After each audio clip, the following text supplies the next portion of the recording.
You are watching the New American Media. You are listening to the Unhappy Hour Sports Radio Show on the newamericanmedia.com. Hello, everybody. Welcome back. Thanks for sticking around. This is Brian Engelman. Thank you, thank you, thank you. If you're listening after the fact on YouTube, please make sure you click subscribe. If you're listening live, thank you very much. You can send us direct messages on Twitter at American_media_.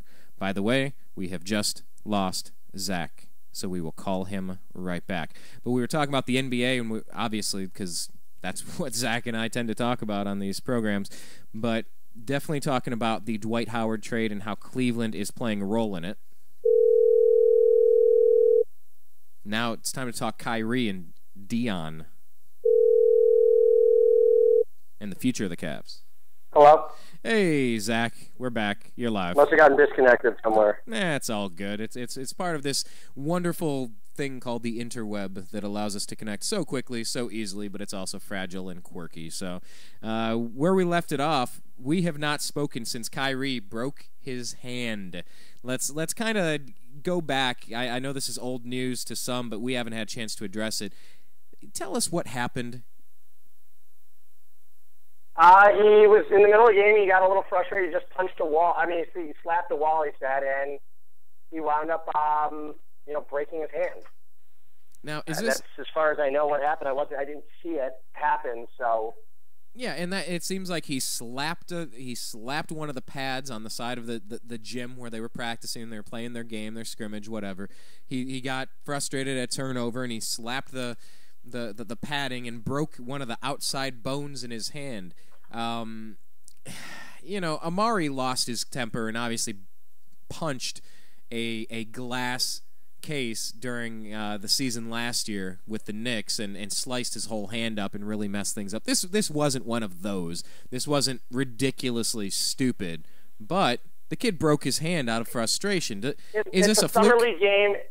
And it's not going to happen again in the regular season. There's no padding to hit in the NBA. He's playing in a local high school gym basically, and he made a mistake. It happens. Luckily, it happened during the summer league and not the season. Now, how bad are they saying this is? That he's already had his surgery? They're expecting him to be back? They expect him to be out. He'll be back by training camp. He'll be back by September. So this is now. Does this stunt his growth when he was working out for the Team USA Select Committee or for the Select? No, group? not at all. No, not at all. I think he'll be fine. Okay. I wasn't concerned when I saw it happen. Like I said, it's not like he's going to miss any time during the season. I think it hurts his development a little bit. I think it hurts the fact that he and Waiters won't be able to work together because I think Waiters seriously needs the help. But like I said, at the same time, I don't think it's going to hinder anyone's development. It's not like he's missing significant time during the season. He's missing 4 NBA League summer games. And he needed to take a break anyways, so it's fine. Let his knee get back in shape. Let everything, what happened last year, just let him recover. He still really hasn't had a true off season. So let the guy sit there and recover for the rest of the summer. He'll be fine. Now, there are some people that are concerned that we have a 20-year-old kid that is very injury-prone. He sat out at Duke. He missed games last year with the Cavs. He breaks a bone in his hand. We saw this out of a draft pick from the Cavs, about a decade ago, Zydrunas Ilgauskas, injury, and then he had a great career. Do we think that we should be concerned at this point about Kyrie? Because this is multiple injuries between Duke, his rookie season, and then in the offseason that has required him to miss time. I think there has to be some level of concern. I don't know how significant, though, if that's what we're going at here. I just don't know the level of significance because, like I said, he has missed time at Duke. Last year, the Cavaliers held him out much longer than they should have, because they wanted him to be fully recovered. He could have come back a lot earlier than he could have last year. But I think they took the cautious approach with him, just in case, especially, because they weren't going anywhere. They did not want to make the playoffs, and I think they took a safe approach with Kyrie last year. Well, with Kyrie last year, also, yes, you don't want to push the cornerstone of your franchise once he's already injured. But on top of it, they were also saying if we lose a few more games missing our best player, well, it might mean a higher draft pick, so that's not the end of the world either. That played some role last year, right? I think that played a huge role. Well, yeah. I think that played a much bigger role than anybody else thinks. I think that was the main reason. You don't hold out Kyrie Irving you're trying to win. Like I said, if they would have been in the middle of a big playoff run last year and they were trying to win, they would have been able to win with him. Well, and you left him out. He came back toward the end of the season, and then there was this. This does seem like a fluke injury. It seems like a bit of a freak injury. But then again, I watched LeBron James like a runaway locomotive, banging into things his whole career, and he's never really had significant injuries. So he's maybe also 6'8", and his body can handle a lot more. He can handle a lot more. He's built like a defensive end.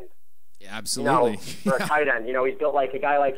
He's the same type of build as like a Rob Gronkowski type player, he's a big, or Dwight Freeney, except taller, That's the thing. He has a very physical build. He's just, LeBron's he's a specimen. He's a physical specimen to watch. Kyrie's sitting there at 6'3". He's a much smaller guy. LeBron's body can take a pounding. It's meant to do that. Okay, well, that brings me to my next question, though, because some people say with the way that fouls are being called in the NBA today, it's a great thing to build around a point guard. But if you're building an entire team around a fragile point guard, would it be better to invest in a big man or go for a point guard? Does that make any difference? I think the Cavaliers, here's the thing. Kyrie Irving was the number one selection for a reason. No matter what, he'll be the best player from that draft. I don't even think it's close. They made a smart investment last year in Irving. You just have to be able to, try to limit his injuries. You have to, eventually he'll be able to do it, I think. But like I said, he's still young. It could just be, he's playing with too much, he's playing with too much drive or something. There's a bunch of factors that go into it. But like I said earlier, I'm not overly concerned with Kyrie's injuries. Okay. But, well, if we shouldn't be, I'll tell you what, I'm okay with that. I'm okay considering that. But next year, if something happens again, I'm going to have to change that stance to go from moderately concerned to, oh man, here we go. If something bad happens again during the season next year, I'm going to be very concerned, not just a little bit concerned. Oh, I would be. I think it's a legitimate reason for concern next year. But like I said, it's not like he's torn an ACL. He had a toe injury, which is a fluke injury. He banged his knee. Seems to be a fluke. All of his injuries seem to have been flukes. It's like Anderson Bears now is not necessarily injury prone. His injuries have been fluke injuries. It happens sometimes. It's just bad luck. It's an unavoidable injury. That's the time. Sometimes it's an unavoidable injury and there's nothing you can do about it. Well, here's what we can do, is we can draft somebody and we can put them in the summer league and see how things develop. You mentioned a minute ago that, that Dion Waiters really needs the help of Kyrie. He's looking a little lost out there. I'm putting those words in your mouth. You didn't necessarily don't forget, say that. Jared Bayless was the best player in the summer league a few years ago, and look what he's done. So don't read too much into the summer league, to tell you the truth. Okay, so that's the main headline to come out of this. We can make our bumper stickers that says, "Don't read too much into the summer league." It just is what it is. I personally wouldn't. That's my philosophy on it. I just don't think you can. Okay, so I think you can only take so much out of the preseason. Look in the NFL every year. There's guys who shine in the preseason, and then you never hear their names ever again. They don't even make the team. Or you'll see the Lions go 4-0 or something, and the season starts. Like I said, that stuff happens. It happens during the off season. It happens, all the time. Players look a lot better than they do in the regular season. Okay, it's just a matter of. Well, some people are gamers. Some people function the best when the bright lights are on, and some people do really good when the pressure's off, and they don't have to really bring their A game, and they get to clown around a little bit, and they get to just kind of cut loose. And some of that's mental, some of it's physical, some of it's just luck or whatever. But what have you seen out of Dion Waiters so far? Whether you put a lot of stock into it or not, what can you tell people that haven't had a chance to watch him over the past couple weeks so far? He's just taking a lot of shots right now. He's doing, he's driving to the basket, but like I said, he has no one to set up a shot for him, which is why he's struggling a little bit, and going 5 for 15. But like you said, you're going to expect that as a rookie. It happened. Look at Russell Westbrook his rookie year. He'd have a lot of nights where he shot under 35%. It happens. It happens to young guys who are shooters and slashers. It happens. It's just a natural part of the development process for the players. Well, if we can't put too much stock into that, I guess the question is, when are we going to start to see something? If the summer league doesn't really count for much and Kyrie's out, at what point should Cavs fans really start to tune back in? When the season starts. Okay, when so it counts. Pretty much. That's when I start. If I were a regular fan, that's when I'd start paying attention. I mean, don't forget 2 years ago or 3 years ago when the Cavaliers had LeBron and they were putting a summer league team on. I don't think anybody even watched the game. No one cared. That's the thing. It's the summer league. The reason people are making a big deal about it now is because we got a bunch of young guys in there. Like I said, I still don't think it makes a big deal. Gotcha. I really don't. I think it's almost irrelevant.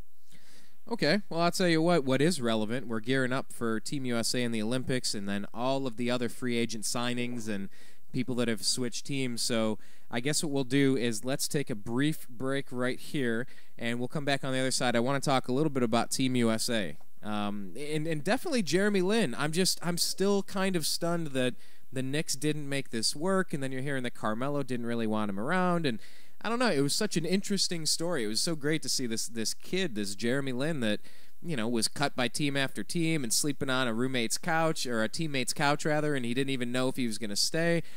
And then he's just lighting it up, hitting game-winning shots. It was awesome. I loved watching Linsanity for a couple weeks in a row, and then he obviously got hurt, then signed a deal with the Rockets that everyone thought the Knicks were going to match. Turns out they're not. So I definitely want to talk about that, and if there's anything else on your mind, we can go there as well. So we're going to take a brief time out here, and we're going to come back, talk a little bit more with Zach. You can follow Zach on Twitter. He's at ZBaris. Please follow him there. That's ZBARIS. And, of course, we are American_media_ on Twitter. And if you're listening after the fact, please click subscribe on the YouTube page. Our sponsor for this segment is Three Black Cats. Just take a look at the website. I can't say it any better than the website can. The number 3blackcats.storenvy.com. That's 3blackcats.storenvy.com.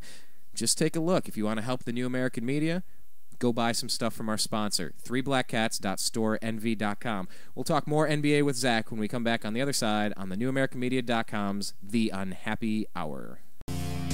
You are watching The New American Media.